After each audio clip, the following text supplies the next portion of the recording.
Ladies and gentlemen, ripped from the headline. Maybe that's the wrong. Oh, that's perfect. Ripped from the headlines. Heinous acts within the fitness industry. Yeah. Guys, Weekly. we're gonna. I forgot that I have this on my. Why do I that's have this on perfect. my soundboard? Don't fucking ask this question. Guys, welcome back to Gym Owners Podcast. I'm your host, Tyler Stone. Over there's John Fairbanks. How are we doing, John? I'm doing excellent, Tyler.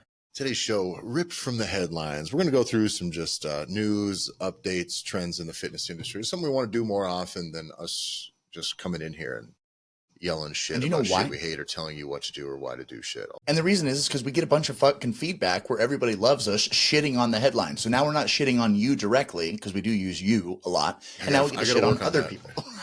I've had this thing in my copywriting, like as I go back and try to refine my copywriting and communication stuff every week, right? I find myself still as like the position of the person bitching at the person constantly.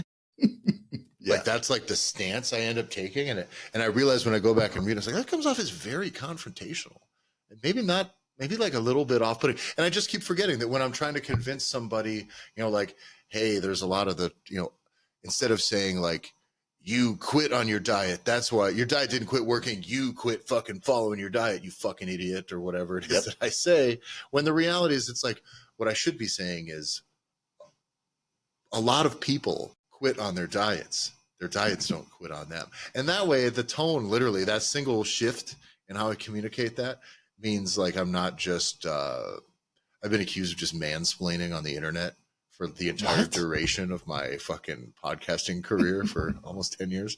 It's just been, I was like, yeah, that actually pretty much is it. I think you nailed it.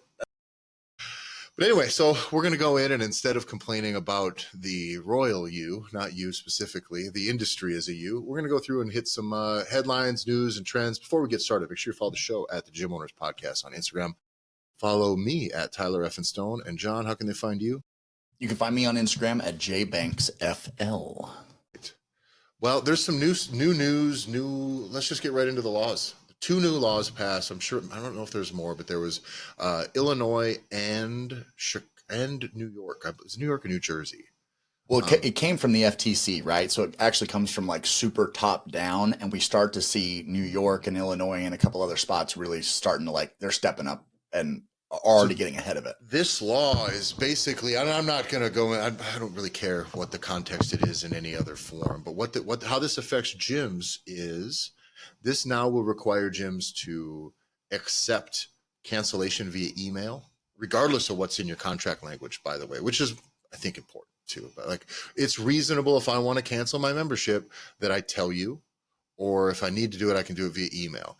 What it is, it bans people requiring written like snail mail stuff, because there used to be like forms and applications that you'd have to come in, print out, pick up, and then send to somebody, or having to schedule a meeting with somebody to cancel a membership, which I think it's a real shame that the government has to step in order to make this be the way that we do business as an industry.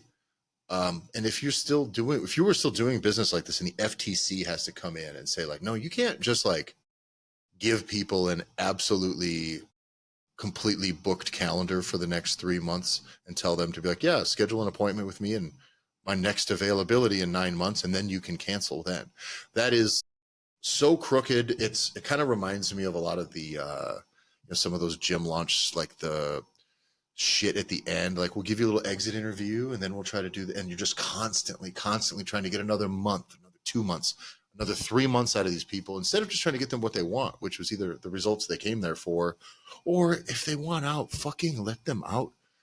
Cuffing people to your business is never good for your business. Get in the corrections industry if you want that. If you want a true captive audience, go for it. But this is not what we need to be doing in fitness. So this policy now starts taking effect in April, and I think that is fantastic. At the very least, it's going to make people a little less guarded about contracts. I don't know. What's your take on contracts, Sean? Are you like anti fixed length contracts? We've talked about contracts before. Me personally, I've never been in a situation where I've had to like break a contract and have to like go through that. And when we've looked at gyms and we talk about this a lot, but when we do like the eye test and the sniff test, we do this all the time as we're looking at gyms. And one of my favorite spots to always go is Google reviews. And man, you can see gyms that have a contract in place. You can see there's a couple 1-star reviews that'll pop up, and take those always with a grain of salt. But a lot of times they always come back to, hey, I had a situation. These guys were sons of bitches. Like, they were dicks to me. And then, you know what I mean? It's just, and that person totally could have been a cunt, and I'm totally okay with that. But it does seem to be a recurring consistency. And so for it's me, a battleground that's always that you're choosing to establish within your business. You're creating an adversarial position in your client's lifetime journey with your business. The journey is when they come in to when they do business with you. Hopefully that's for a very long time in different programs, different levels. And in the end, at some point they leave or die, right? That is how this, right? I don't know, like, how are people staying with you until the day they die? Great. But at some point throughout somebody's lifetime journey within your gym, like, leaving is a part of it. So do you have this like created battleground where you're like, well, I guess technically you owe us for 3 more months. Technically it's in the contract. That shit sucks. It's just like hiding fees, sign up fees, fucking all that other stuff. Like, the more we can get that out of the industry, the better. But I think that still the perception the clients have around contracts is all going to be like, this isn't going to gloss it over for the consumer. I don't think the consumer is paying much attention to really what this means for the fitness industry, because this is for lots of other things. But just in the fitness industry, I don't think people that are about to come in and get duped into a 2-year contract that they'll never see to fruition, like, I don't think those people are staying up to speed on fitness industry laws and regulations for contracts. So they're just going to come in and think the same thing anyways. I don't think they're going to think that you're any better or worse. I think when you're bringing up contracts and what your cancellation policy is, regardless of what you say, their preconceived notions are going to be, they're going to be guarded. They're going to have them very protective and think you're being slimy. The moment you say, oh, we require 2 years, we require 12-month contracts. It's like, I don't know. You guys as gym owners, let me rephrase that. Gym owners should be allowed to do whatever they want to do. But I do think that if it was me, one of the things that I like doing is make your stuff transparent. If you're going to commit for 12 months, I can do this rate per month, right? Because I'm guaranteed that 12 months, that makes more sense. If you're only going to do month to month, just make sure that it's worth it. Like, I don't understand why everybody like pushes to this 1 year or 2 year contract length, when you could just literally make the 1 month thing be like, okay, fine. It's twice as expensive if you go month to month. If you want to be non-committal, go for it. And then if they want to kick the tires for a little bit and decide they like it, then you can opt in to a 1 year contract after you like it for a couple or whatever. Find a way to price your way around that risk, I think, is a better strategy than finding a way to handcuff people to your business and bring an extra couple months out of people who aren't getting, at that moment, they're not getting an extra couple months of value out of you at all. You're just taking money from them. You're just leeching. And I think that is unethical at best, criminal at worst. Yeah. And when it comes to regulation and talking about this, we've touched on this before, but it is, you will see, like, the fitness industry still is a little bit ahead, as in we haven't seen regulation come to it, but it will come. And this new click to cancel, law, this edict that's coming down, that's going to take effect here in the next couple of months, I think it's just the beginning. And there's a guy that I follow that's in like the digital marketing space, so totally outside of our industry, but he's like drawn his line in the sand, and he's building actually like a whole separate business for him, all about regulation. And his big thing that he's been calling out is, for everybody that's been participating in like really shady type of like language that you're going to use. This is like litigation nation, right? Within the US definitely always dictates this idea where it's like, I need to say it first that I'm not a money consultant. I'm not an expert. Please take, these are my own opinions, like all those things. Well, that only happens because some type of regulation has come down to where you can't make dubious claims. You can't say, you see this a lot on like Herbalife type shit, right? Where it's like, this person's weight loss is not typical or whatever.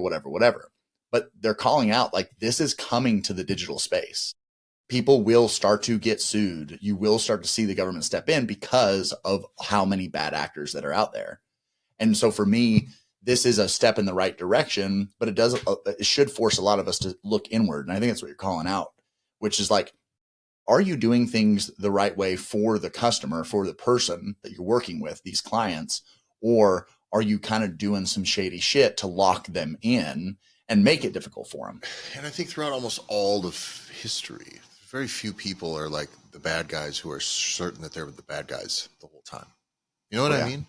So the question is, like, at some point, like, let's just look and go, all right, what in our industry, what makes you one of the good guys? What is it?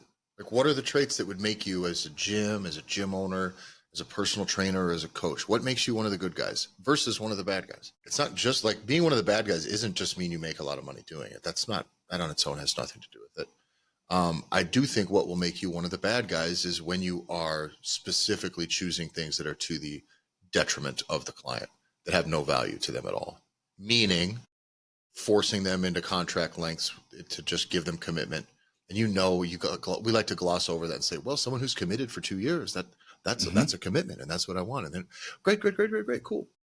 But that's not what's going to happen. You know that.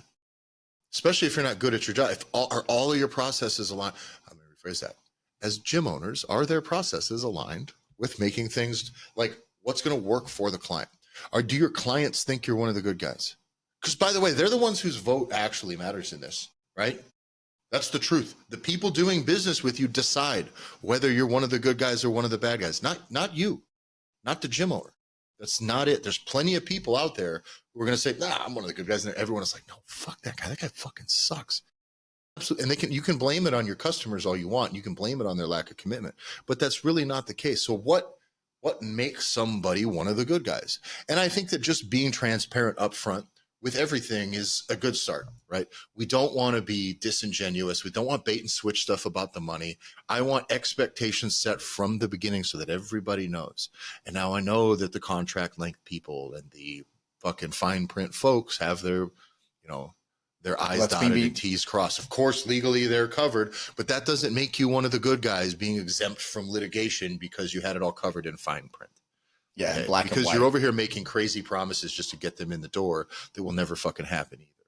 So I just think that being one of the good guys is, I think in order to do that, you need to be upfront about pricing. I think you need to be reasonable when people want out. And I think everything in between their first inquiry and the day that they are officially no longer a member in your gym should be about them having a good experience and getting results. That's it. Not, I got the money, now I keep making the money until you leave. And then I try to make the money for a little bit longer after you've given up hope on this whole situation. That does not make you one of the good guys. It's everything you do in between those lines, and how you manage those two big moments, the beginning and the end, are extremely important. And I think where it starts, though, because like there was another good article that we pulled up, and it was the reasons for discontinuing gym memberships. So it was like a poll that they had done, and I don't know, might be worth actually like showing you exactly what I'm talking about. So for those of you that are listening, this will be irrelevant. For those of you watching, I just pulled up. So this is a bar graph shows all the top reasons for why someone will discontinue a gym membership per this poll. And it was too expensive is by far, like 41% of people that said that they stopped. They said it was because it was too expensive. Well, this is for me where like a slippery slope kind of comes into play. Where if the idea where it's, well, if I allow contracts, I can actually allow people to get my base gym membership. They sign up for 2 years and they get a 2-year commitment. Well, then I can drop that price of normally a $50 a month gym membership. Well, I can drop that down to $29 a month, right? And this is what we see a lot. 2-year membership's the cheapest, 1 year, and then it's the most expensive if you just go month to month. This is where, for me, it's now the whole goal is try and make it more the whole goal, right? If we're trying to be really charitable, is try and make your gym membership as affordable for everybody to be able to continue to go. But I think if you are doing this not in the realm of like, okay, but what we talk about is you want to get people results first. Like results is everything that we do. What does too expensive mean? That's kind of where it wasn't when they signed up. It wasn't too expensive when you signed up. I think that's the important part. It was, you wanted it when you thought it was going to get you the thing that you wanted. And this is why I always take these things with a grain of salt. And that's what I kind of want to go, when we go through this, I want to touch on this on each one of them, is what could this really mean? Because this is likely self-reported, or what they're going to say to a third party or to the gym owner themselves very often, right? So when I say it's too expensive, it means that what that really means is It's not worth it, kind of. Yeah, right? or Not the value. I'm not and getting out of it what I thought I did because I signed up, I paid, right? Because we go further. The next one, 25%. My personal circumstances changed. that just means Well, it's still too expensive. That also just It's means like, it's still too expensive, or now you make less money, or you. But again, these are all not real excuses. We need to read between these lines as an industry because we go. If I look at this, I go, well, I can't do anything about their personal circumstances changing. What does that mean? It means they don't like coming to your gym anymore, or they thought they were going to be a gym person and now they're not. It's not anything else. They're blaming it on many other things other than they lost their job or something. But too expensive. That doesn't mean too expensive. Because they already paid for it. They already got in and got started. It's now I've realized this isn't worth it. So a lot of this is about your product and its ability to deliver results still. Next one, I don't have time to go anymore. I don't even know what that means. You did before or whatever. And maybe we'll call that one a wash. I moved. I'll let that one go. I could get the results I wanted on my own. That means your product sucks. It means they didn't get results. They felt no value. They felt no effort from you. John, what's the next one? the next one is I didn't like the experience. Right. And whose fault is that? Hey, not everybody's going to like CrossFit or powerlifting, but like if someone doesn't like, by the way, almost all of these are basically, I didn't like the experience. I don't value, you know what I'm saying? All these ones up here, I don't value the experience enough for the money. The experience includes the results. Am I getting taken care of? How are the personalities? Does this feel like it's worth money? Is it worth my time? Am I getting results? No, fuck, I could get this on my own. Your product sucks if someone comes to you and says they could get the results they want on their own. I didn't like the experience. Your gym sucks. You suck. Or this client really, really, really sucks. But there's a lot of these people that are answering these questions. And most of them are really, we have to read between the lines and take the responsibility ourselves as the business owner to go, this is me. That's what this is. You just have to go, this is me. What needs to change? And because if you don't do that, you're going to do too much, what's the stupid phrase? Victim blaming, right? You're going to do too much victim blaming, which is, yes, obviously we don't live in a binary world where it's all or nothing either which way. But if there's going to be some people you're going to lose no matter what. But there are going to be a chunks that if you're not willing to at least look at yourself, look at the situation, well, how could this have been better? It may have been impossible for person A, but that's not every single person. And the biggest underlying thing for me on all of these reasons for why someone says they move or why they would have to cancel a gym membership, is the answer a contract? No. Like, because that's where for me, it's like, well, it was too expensive. Well, I made it cheaper. That's why you have a 2-year contract. It's like, right. But it's either what is better for the client and ultimately better for you as an owner. And you know what's even worse about that is if the solution to this is having contracts, a forced contract, by the way, like the only way you get in is 2-year contract. If the reasons this person's going to cancel halfway through is because it's too expensive and you as a business owner are not going to let them out of this contract because they signed the contract, like now you're like, if that answer is the answer, your solution is to just continue taking money from this person who literally cannot afford it. Now, I'm assuming that there's some middle ground there between this being the actual answer and not being. But like, that's the problem, is I do think that we're trying to assign this now goes, we'll do contracts that lowers the price. And then if they leave early, fuck them. We get the money anyways. I think that's the big problem. But all of this now are like the gym closed. I thought I could find a better option. There was times that were no longer convenient. Well, all that gym closing is whatever, but I didn't achieve the results I wanted. Mm-hmm. So much of this is actually about the experience that they had, the results that they got, whether your product aligns with them, their routine, the way they like to train, their schedule, their calendar. Is it classes? Is it personal training? Are you 24? Like all of this stuff can be established in the beginning with reasonable expectations, which here is what our stuff is. Is our stuff optimized in a way that's going to give most people the best chance to not fall into one of these excuses? Because these are not reasons. That's the worst.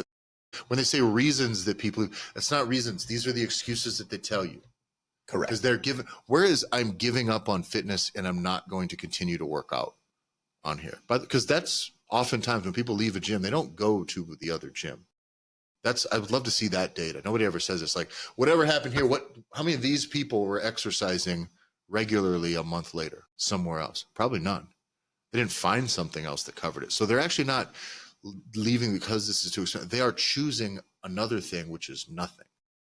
And how much does that hurt you? as a business owner, as a person who I would hope as one of the good guys wants like your product to matter and give people results, and people go, you know what? I'm just going to do the fat guy stuff. I'm just going to, just me, my couch, my potato chips. That's what we're going to do now. Because let me see. Yeah, my personal circumstances changed. Check that box. Because your personal circumstances are now you'd rather sit on ass than work out. And that's it's whatever. But again, take those things as a grain of salt. That's why exit surveys, I'm always like, yeah, okay. You know, unless it's all positive stuff. It's much like there's a survivorship bias to it, much like Google reviews at restaurants. Like there's no such thing as a 3-star review and a 5-star review. I almost am like, whoever even has a great experience and leaves a review. It's not a homer. So the only thing that's real is like, you got to even take your 1 stars with a grain of salt, unless there's a ton of them. Because everybody's going to have a bad experience, and then that's where they're going to turn to. So, I do think that this contract shakeup, I think it's going to be good. It's going to force people to actually rethink their client experience. I think that's the real value in this is you're going to have to rethink your client experience, setting expectations in the beginning, and maybe actually modernize your pricing model a little bit to where something that just works. I was talking to a gym owner the other day who raised the prices. I think it was like $5 or something like that. And I said, why'd you choose that? He said, well, I just think that people wouldn't cancel because of it. Okay. So based on like what data? You know what I mean? Like I see gym owners set their pricing based on like a vibe, like a mood. And if you're going to do a price increase, they do it based on like whatever in their gut as the gym owner, who by the way, doesn't pay for gym memberships anywhere. And you know what I mean? Like has no understanding of the value or where these people are coming from, for that to be a thing that like they just wing, when the reality is you should be reverse engineering your prices and your price increase fully.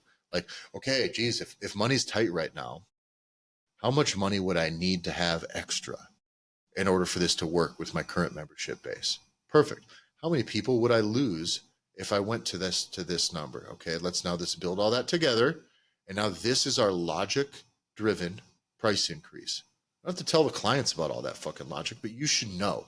Gym owners who just make their prices up because like it feels good in their heart to say are fucking morons. It's the dumbest thing you can do. It's a waste of time. You're also leaving a ton of money on the table, or not. Even worse, you're just fucking making huge mistakes and ripping people off if you go the other way with it. And so it just should be some sort of like, what information are you making these decisions on? That's all. And most can't tell you. No, and for me, I feel like that contract concept, it gets you too one-track minded. Where this idea where if someone it is too expensive, well, then you want to be able to, you as the gym owners and personal trainers, you want to have enough products and avenues and paths to be able to put in front of your clients that are best for them. As long as you've done it right on the back end, it also continues to work for you financially and benefits the gym or benefits your coaches or your personal trainers. But if you don't have those avenues built, then you continue to be that one-trick pony. And as we've said for years, the only thing you can do if all you have to sell somebody is a gym membership, all they ever can do with that is cancel. So that causes you to put up a bunch of false barriers and a bunch of bullshit in their way to hold on to that, because that's the only metric you've got. And that's always what I always have enjoyed when we get to sit down with gym owners and pull apart what are you putting in front of people? What are the offers that you have available? What different pathways can people take at your spot that'll help them be successful? And start to realize, well, hey, you've put all your eggs in a single basket. And also that basket isn't the most efficient way for you to be able to make money. So at the same time, it allows you to you need to start stepping back and looking at, what am I putting in front of people? Do they have the flexibility that when it does become too expensive, because if you don't think about it this way, you are staying so one-track minded that you're completely ignoring the fact that every person on earth that starts a fitness journey, that there's a journey part of it. There's going to be ebbs and flows, what they're interested in, what they get exposed to, what they want to spend their time on, where all they're saying is, I don't want to continue to pay to be able to have access to equipment, or I don't have the funds to continue to pay for personal training for a fucking year. Tyler, those are the contracts that drive me the most insane. Oh my God. are the personal training contracts where someone signs up I've seen this on franchises. They come in on intro offers, rope them into personal training, stretch it out for 2 years and do this. And now we've been conflating a couple points here that I want to make sure I get cleared up. This cancellation process does not include contracts. If you're signed up for 2 years, it's 2 years. This isn't to get you out of a 2-year contract. This law is to get you when you are month to month. This is what a lot of gym owners do that fuck a lot of people over, is when you are month to month, say, well, I need 30 days notice. And then it's this, and then there's these criteria in order to meet that. So they basically, when they want out, they contact you once. Oh, we can't do this here. We got to schedule an appointment. We get in here. And then from there begins your 30 days. You ring out another 1 or 2 full payments out of them, or they just give up on canceling altogether. There's stories about Planet Fitnesses where they were like, people like, there's the person who can do the cancellation, like just doesn't exist. So like, well, we'll have to have them get back to you. And so these people just run on this month to month situation forever and ever and ever, because the person who can actually remove it isn't there, is never going to take that appointment. Now, to the point where customers have to cancel their credit cards. Correct. And when people do this with 2-year contracts, 1-year contracts, and on these offers, when people are coming in off the street, when they're ready to just buy, which I'm fine with getting commitment from people, but 2 years of personal training, being committed to a personal trainer, John, other than my wife and I don't see anybody here who's been personal training for 2 years. Maybe 1 or 2 other people that definitely don't have the same fucking roster of clients for a couple of years. Like very rarely. The turnover rate too at some of these franchise gyms. So you're going to commit that type of scratch to a personal trainer you don't know and you've never met. You don't know if you're going to like, and you got to spend an hour with that person. It's like getting a new coworker. You're like 3 days a week. This fucking guy. You know what I mean? And the thing too that if you're a big, smart business brain listening to this, you're going to understand this. So the other side of the contract length specifically. So aside from the cancellation, the contract stuff, is that turns into now fake business. Because if instead of selling my $100 memberships, and I reasonably, because I'm a franchise gym, people are going to cancel after 3 to 6 months, I'm only guaranteed $300, maybe $600 a month, or $600 total if I get this person in off the street, if I'm fucking lucky, right? But if I rope them in on a 2-year contract, I get $2,400, even though they may abscond, cancel their credit card, get turned over to collections, whatever, stop coming in. The benefit of that contract length, though, means if I sell 10 of those, I sold 25,000. If I get 10 new members, I sold $25,000. It's like, no, you didn't. You sold $1,000. You sold $1,000 worth of actual money that's come in this month, and the rest is a promissory note. Okay. And it's fake money, but then you can turn around and you can tell your bank, look at this. These are now contracts. This is an asset. That contract is worth something. And so you have money, quote, on the books. It's promised to you in your business. And you can take that and you can borrow more money against it and more money. You can get a new location, or you can spend more on marketing, or you can buy this, buy that. And it ends up all being fake business until the bottom drops out. And then those businesses just go under. Somebody made enough money out of it. Not you, not the coach. The clients are fucked. It doesn't matter. But that ends up creating this bubble. And that bubble it's been stretched enough to not burst at this point because the industry has grown as a whole. But every one of these companies that does this is just on such borrowed time, and their reputation is not good. There's nobody raving about one of these companies. That's the problem. Nobody is raving about a company that got them in on a 2-year contract and saying that it changed their fucking life and it's the best thing that ever happened to them. And that was money well spent. That does not happen. We have not seen it. It's just fake ass business taking as much money as it can out of people. It's predatory, borderline criminal, but legally speaking, all their fucking bases are covered. Now, to be fair, one of the large we don't do fair. Well, the one thing I like, how about this? The one thing I like, no, it's true. The one thing I do like is we looked up right before we came on air. We looked up what the most successful gym right now in the country is, and that's Crunch Fitness. Now, I promise you, Crunch Fitness has got contracts. Promise. Correct. I promise they got you know what I mean? I guarantee you they do. But here's the the caveat. The one thing that a behemoth, like a Crunch and some of these very large entities, these are amusement parks, right? These are fucking malls that they have now turned into a fitness behemoth. So this is where, for me, kind of like where rubber meets the road, which is they are, within these very large entities, they are accounting for the natural flow and fitness journey that humans will take. Because if you have the ability for a pool and a fucking like, you're going to be America's next top ninja warrior area. And Basketball court. Some of them got freaking like full on strength, so like bodybuilding spaces, big fluffy cardio areas. You have things that are more extreme. You have they are equipped for all of the fitness trends that may come or go. They can host full spinning classes if they want. This turns into like if a YMCA didn't fucking suck. yes, Was a for-profit YMCA, and there wasn't a bunch of little fucking assholes. YMCA that wasn't just a daycare for little pricks and old people, right? And all of a sudden, you're like, wow, actually, if this facility had all these things and was actually worried about delivering a nice, like a really good experience, and could bring in professionals to coach, right? You have all of those things. This is what John, you and I talked about. Our like ideal business model that we would go for would be a true fitness center, right? A fitness center. yeah, Whether rec we center call it type fitness club, place. fitness center, where you're going to have, there will be group fitness. There will be, if there's a trend that comes up or the right coach with the right interests and can develop plans, I want to foster all of that within these walls. Give me a rock climbing wall. Let's go for it. We can chase whatever's fucking cool, because this is the place where the cool shit happens. So once you get in, you can bounce as wide ranging as your interests become. We have so many bases covered over somebody's lifetime fitness journey, and we're going to continue to cover more of those bases as time goes on, because we have the space, we have the resources, and we want it. Versus a lot of these spaces that are very small. You're going to rope somebody in for 2 fucking years, and you're just like your shitty little spot, and that's just the best you got. And a coach who you're paying $15 an hour to, fuck you. Hell no. Hell no. That's an anti-experience. That sucks. That sucks a lot. That's a hotel gym. That's the big issue. Is I think a lot of these gyms that are running contracts, you're just a fucking hotel gym. You just got a little more shit. And I ain't paying nothing for it. So, but these places now, like you said, that's the size and the scale. I think that is what will make these places resilient.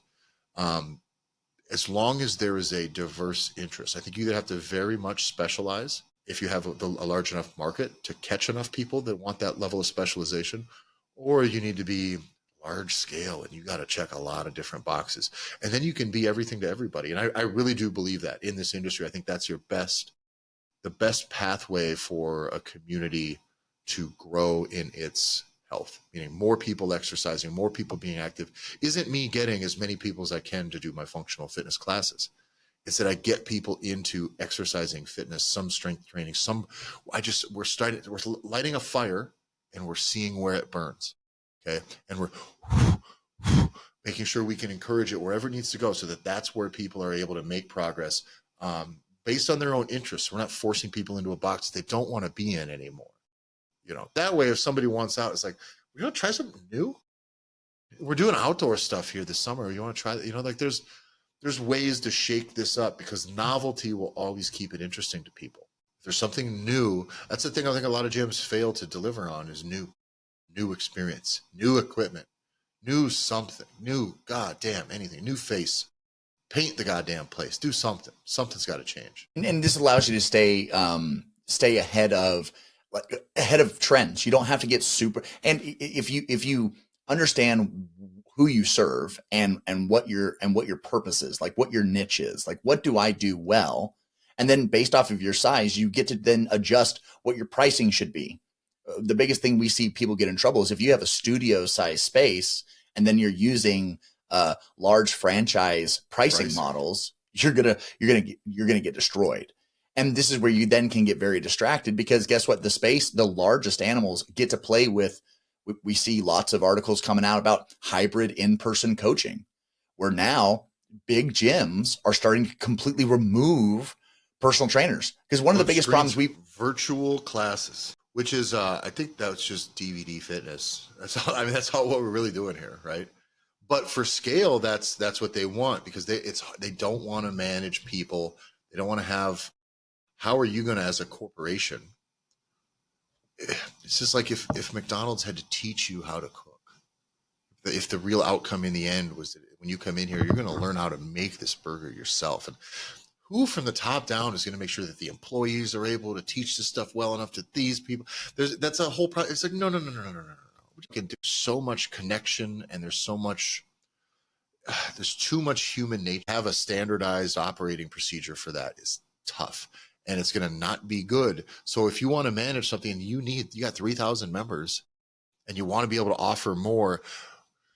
I would love to have a coach who I've identified as talent because I have a one gym. This is my one giant, huge operation, and I can identify like that person to coach. You can develop talent that way. But if I got whatever they're at, like 400 locations, fuck, and I want to offer some sort of jazzercise program, perfect.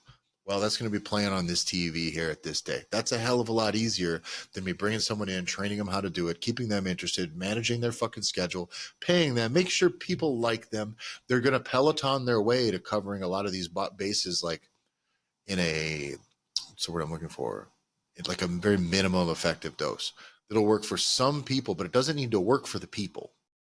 They're going to do it in a way that only really needs to work enough to be a list, a bullet list, like a bullet list of features that the gym has now. So now you go, oh, we have functional fitness classes. We have a weight room area. We have tanning beds. We have a pool. We have basketball court. We have fitness class here. We have this class. And so it all looks like there's tons of things for you to do. When half it's just on a fucking screen, dude. You know what I mean? That's same thing with the, you get apps that are going to do, we have training programs through our blah, blah fitness app. It's like, okay, it's not any different than anything else I can fucking get on the internet either. And it's going to be mostly underused and unappreciated because it's just folded into something else. That does create one of the conversations we talked about for gyms when they have memberships is when you just start jamming features into your fixed membership, every one of those features becomes less and less appreciated because they're not choosing to pay for it. I would much rather have somebody have to pay a la carte for this extra program that I'm doing that will actually provide some sort of value to the people, value to the coach, that incentivizes everybody to be good at it, than just be like, yeah, this thing's free. Just go push the button on the screen we got in the corner. And I don't hate the idea of some of that automation, especially for programming and shit like that. And like exercise demos and workout ideas, I'm fine with it. But I do think that that becomes the Peloton trap, which it'll work for some people, but there's more of those are getting sold on the secondary market than are being bought new right now. I'll tell you that. And why would a gym owner, why would you go a route where you can introduce this hybrid in-person coaching, essentially DVD, another level of service that you're able to provide now with this, or a value add-on to make your general membership more valuable? Because personal trainers are hard to fucking find, especially good ones that aren't flaky and are total shit. And if you don't have the SOPs to handle it, you will see this. Like this it is the way that technology and AI and everything else is going to continue to introduce into this industry over these next few years. You're going to see it because it's the same reason why the restaurant industry and fast food don't have to have as many employees anymore. Because now they've removed having to teach some 14-year-old how to use a fucking cash register. And now there's just screens out front. Now you don't even need it. Now you just need to have people in the back. So you're going to see this start to happen. So if you're a personal trainer now, you have to be able to differentiate yourself. It has to be that the service that you're going to provide has to be way more. Like it has to be, you have to be way more professional to prove that you cannot be replaced by a fucking screen. And there's these elements, and it's only going to continue to get more popular. So you have to identify where's the market going to go and how can I make it to where, you can't get the same results with this screen. Because we all know it. If you're in this and you treat this like a craft and you care about what you're doing and you care about your people, you'll be fine. But understand that the industry is going to try and replace you if you're not careful. And to the detriment of the industry, weight loss drugs versus gym memberships, there is going to be a massive, the tides are changing. And I'm still not anti these weight loss drugs because they work for the most part. That's the big thing, is I do believe people should have, it's easier to build habits with success and reinforce good habits with success as you're winning than it is to like just constantly be failing, because when people fail, they quit and they go completely off the map for a very long time. So there's this huge, I think, shift right now. Instead of people thinking when they want to lose weight that they should get exercise, they're not, your initial thought now, if you're 50 pounds overweight, is likely not hiring a personal trainer or getting a gym membership. Both those things sound expensive and sound like work. And weight loss medications are much cheaper now. They're much more affordable. Everybody, the rhetoric that I see around it too, from these people who are trying to be, against it, or I don't even know what they're warning about. It's the most it's almost incomplete propaganda Right. against this pharma situation. So I don't even get it. The claims that I'm watching, like medical professionals sit here and make, and fitness gurus sit here and make about this medication, which they're sitting there saying the vast majority of the weight tissue that's lost is muscle tissue, therefore that it's bad for bone density. And then when people get off the medication, they're going to put all the weight back on. I was like, yes, for sure. That's not the fucking drug that's doing it, you fucking idiots. Like this, I don't understand where these people are coming from when they're not saying, just the important thing here is if you're on these weight loss drugs and you're losing a ton of muscle, what is the solution to that? You should take these weight loss drugs, and then you should make sure that you are lifting weights 2 to 3 times a week to build and preserve muscle. You also need to make sure that of the very limited calories that you're getting in, that needs to be a very high percentage of protein. And for my clients that have had the most success, it is almost exclusively meat and eggs and yogurt and protein shit. It's just a ton of that shit because they don't have the appetite for anything else. But I have a guy that lost 100 plus, almost 150 pounds. And I think we're at less than 15 pounds of muscle loss because we do body scans every day. He has the very expensive scale. So I know this. So that whole thing that they're saying, though, that's a farce that is just manufactured by the idea that these people are just going to, hey, you just take the drug and the drug just cuts all the muscle off your fucking body. And then once the drug goes away, it just injects fat in your fucking tits again and off you go. And it doesn't, like, that's not actually, doesn't have anything to do with this. All you need to do is take one more step instead of shitting on the medication. By the way, for the thing that it does great, the one thing it's supposed to do, which is stop you from putting the fucking food in your fat fucking face. Stop. The medication does that for sure. And then instead of just saying, but then what's going to happen if you just don't eat any food, it's like, now all you need to do is come in and reinforce the right moves. How do we do this then so this doesn't happen? It's 2 things. More protein and then lift some weights. That's it. You could just say those 2 things are the things that we need to do. And then everybody is going to have wild success with this medication. And we're not going to see all these fucking rubber band ups and downs shit and people gaining weight we're not going to have any of that at all. But I don't understand why people are coming at that this way, which is this weird, disingenuous, incomplete argument that's not real. And by the way, these people are smarter than I am. They should know. You should just know. And what they're saying is the people who take Ozempic lose all their muscle and then they put all the fat back on when they get off. Okay, well, where can we talk to? What would these people need to do differently to prevent that? And it doesn't mean they have to remove the Ozempic. That's the problem. Is they say, well, they should just not have ever taken the Ozempic, diet down on their own, and start going to the gym. Great. And that'll take them 5 years or maybe 15. And they've already tried that stuff before, by the way, and to no avail. Maybe they found the wrong person, or they had the lack of commitment, or they were a little misguided, or they weren't fully engaged, just weren't consistent. There's plenty of reasons people fall off. But when they fall off of that, of like the habits side of it, they fall off completely. And they never come back to trying again for many, many years. So they gain weight again. If someone's taking Ozempic and they're 15, 20 pounds down, they're doing a good job keeping the protein high, and they're going to the gym, but then the habits drift a little bit. Protein goes down a little bit. They stop going to the gym for a couple of weeks. Guess what happens? They're still losing weight. And so they can still get back on. Not everything is fucking success or failure. You're able to keep the whole system moving forward, and people need wins and they need confidence. And this do or die shit around it all is very, minimizes the human element of this entire process. And the thing that I like most about the position that we're taking on this is, and if you're listening and you disagree, it's like, stay with us through the thought process, is that it's the reason why taking a stance of, instead of being all or nothing and fighting it completely, is you're up against it. So this thing is coming, and it's coming to the point where when we did a simple search on Google News, and we just searched the phrase weight loss, and we took a screenshot of it just in case it changed. But I think it's important to note that when you searched in Google News just weight loss, before you were able to get to any actual articles, it only inundated you with these drugs. It was tons of articles all about what this GLP-1 drug is and all the different versions of Wegovy and Ozempic and everything else. So much so that while we typed weight loss, and that is what's searched at the top, the sub thing, I've never even seen us do this for any other thing when I'm searching for news, by the way, John. It just says study examines effects of GLP-1. And it just gives hundreds of art. We were like 11 pages in before we got to something that was not related to Ozempic or GLP-1 drugs. 11 pages. And our search was for weight loss, you guys.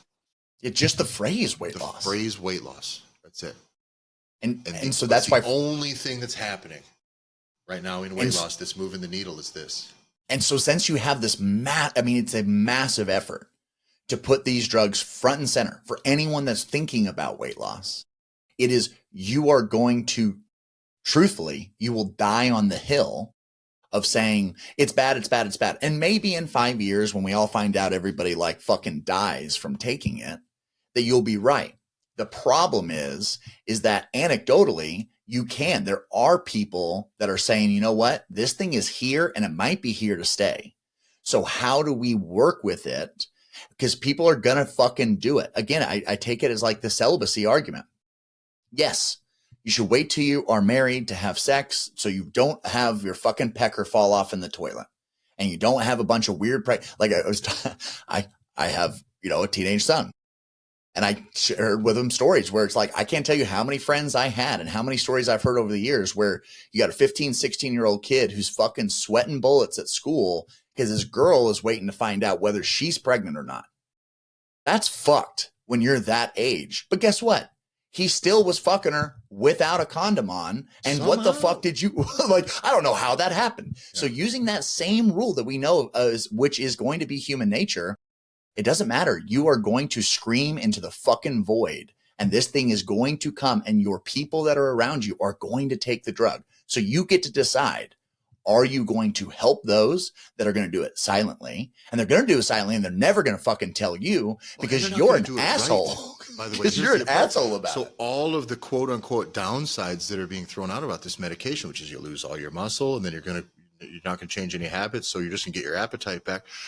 When you can't wait, all of that can be changed if these people, if you help them.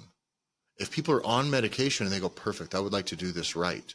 I would like to join a gym so that I know, they need to be informed and they need to be coached, and then they will pay for this.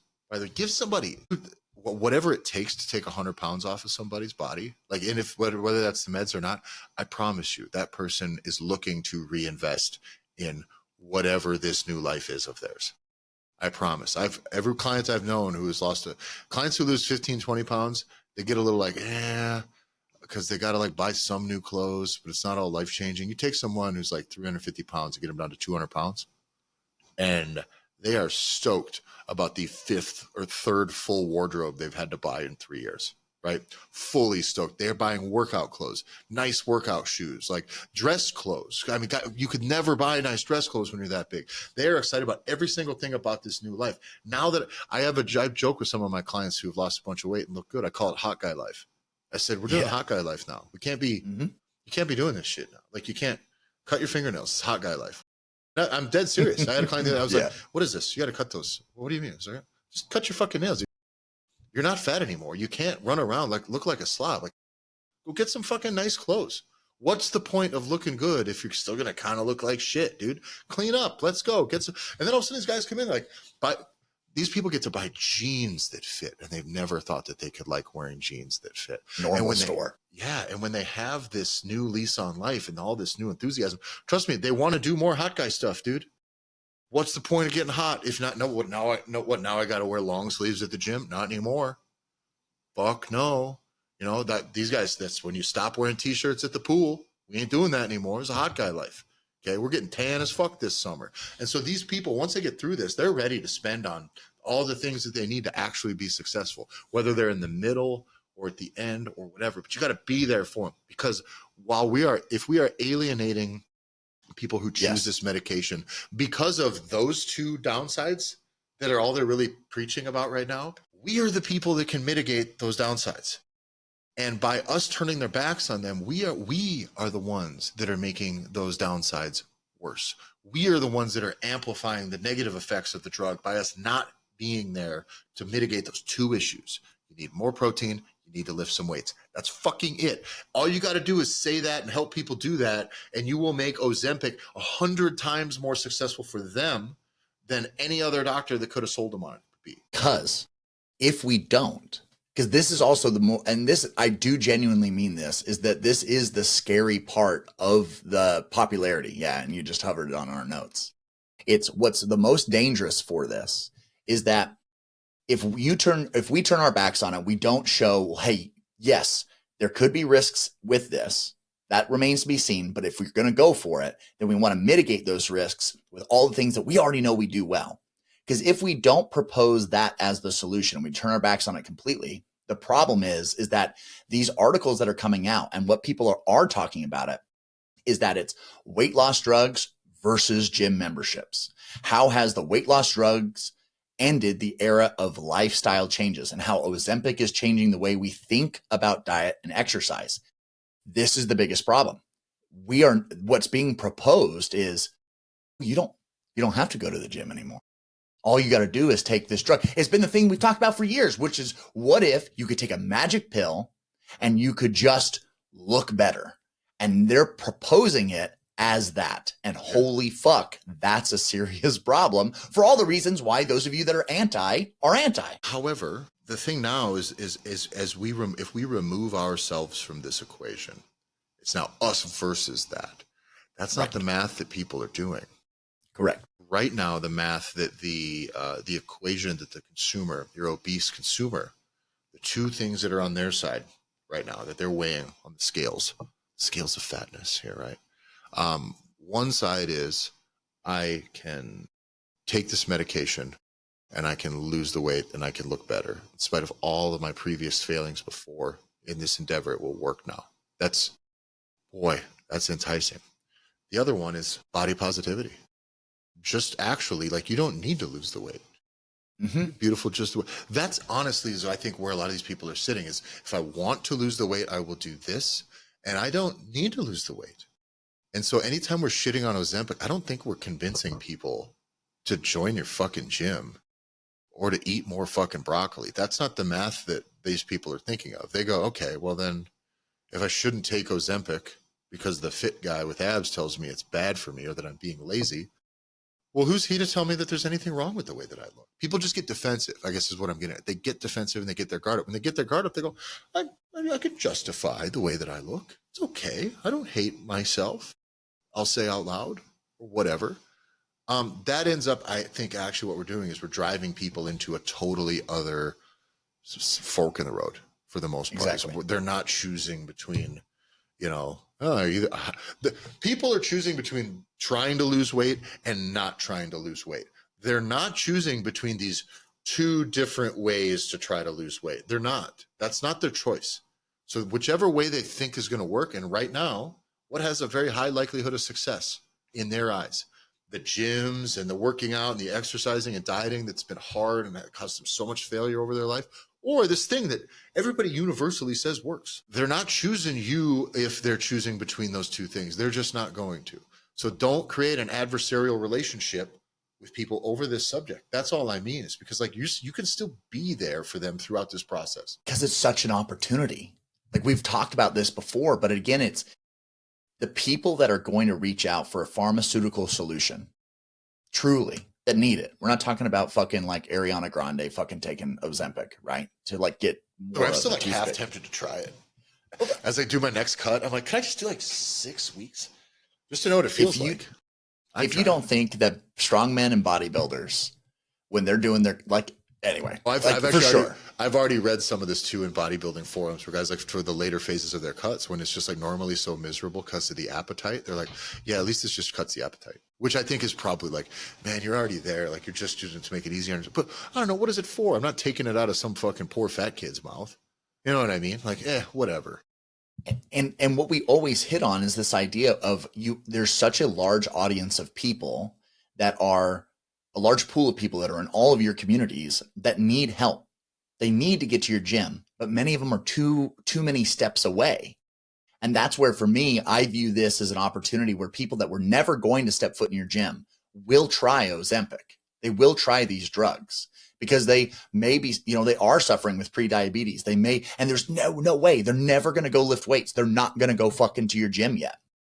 And it is one of those things where it's, if you give this new population of people that have now actually said, hey, I will take the first step. I've struggled my whole life and I'm going to try this drug. Well, now you have the ability to where if you are very public about, I have a path for you, you now have access to a whole new population of people that were never going to come to you, but now you can provide that open space to bring those people in. And again, it's not a problem if you're fucking bursting with gym members and you have everybody that you need. Yeah, swimming But in money. but in the off chance that you're not, right? Tell us how it's done, bud. Right. Not But you, in the off sorry. chance, gym owners. Damn it. God damn it. But if you're a gym owner that's not swimming in it, or you're a personal trainer that's not swimming in it, we highly advocate of go internally first, figure out how can you bring what you already do to those people and just open the door. Crack that door open and people will start to tap on it. They will come in. They will start to ask you questions, because if you allow yourself to stay open, it now makes you a safe place for these people who, quite frankly, are quite fucking vulnerable. Yes. These are emotionally and psychologically vulnerable people that are going to do this thing on their own. Hopefully they've got a good doctor that has them talking to a nutritionist that does all those things.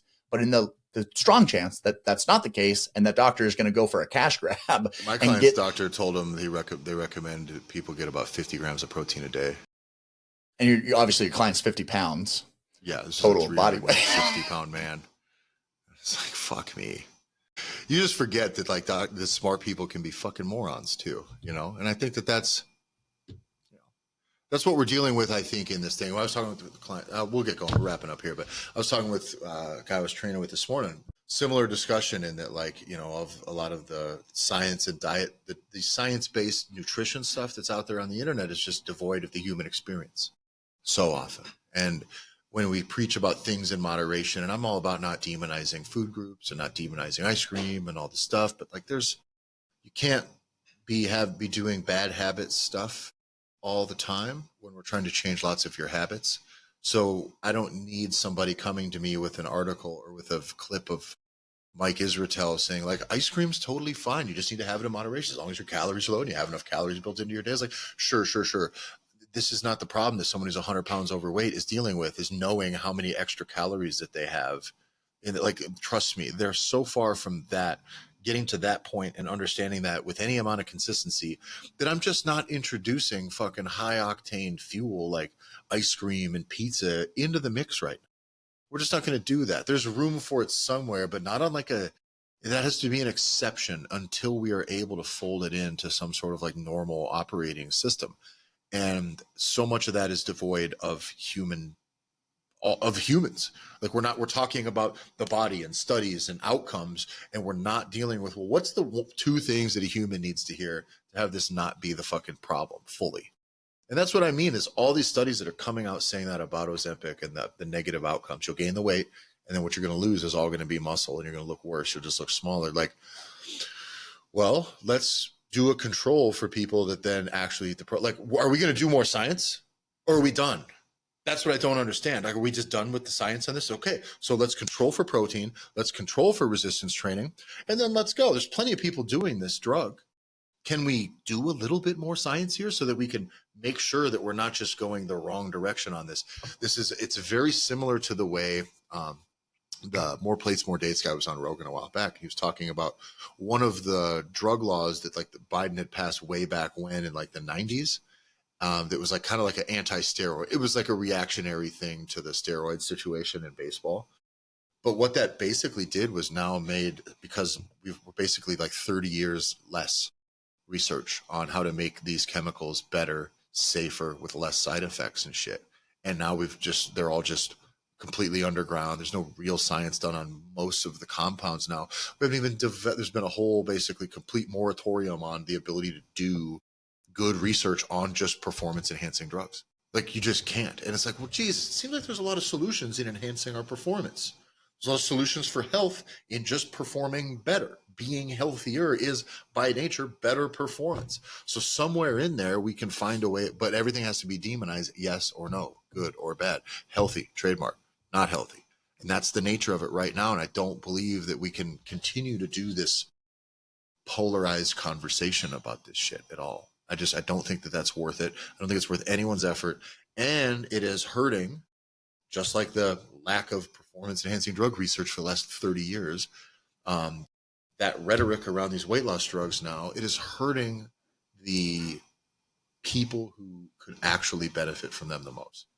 Is leaving them into a spot where they're either going to be damaged or neglected or underserved in ways that we don't even know now because we're not even trying. That's the problem. And what I like the least about it is that we then get it in a very dangerous place where we start to attribute our success to the pharmaceutical. Yes. Right? That it is, I am now no longer at risk of 175 different conditions, as the Washington Post put it. Sweeping reviews suggest weight loss drugs effect on 175 conditions. Slow the fucking phone. No. Ozempic does not stop 175 different conditions. Obesity makes 175 Obesity. conditions worse. And that's about where my vaccine strategy. What we should have really done is mandated Ozempic. it's a perfect one to end this episode on. So go for it. If we would have just done that, I mean, what did they say? It was like 80% of the people who died of COVID, which, by the way, that's almost weird stats. Like 80% of the deaths for COVID were like obese or overweight. We're like, yeah, but like 80% of our population is. So they're all dead. But anyway, yeah, like if everyone just wasn't fat, we solved the COVID problem a lot worse than going right at the COVID issue. So welcome to the Conspiracy fucking Gym Owners Podcast Hour. Thanks for listening, everybody. We'll see you next week. Get out there and help somebody. All right, John, I got to go.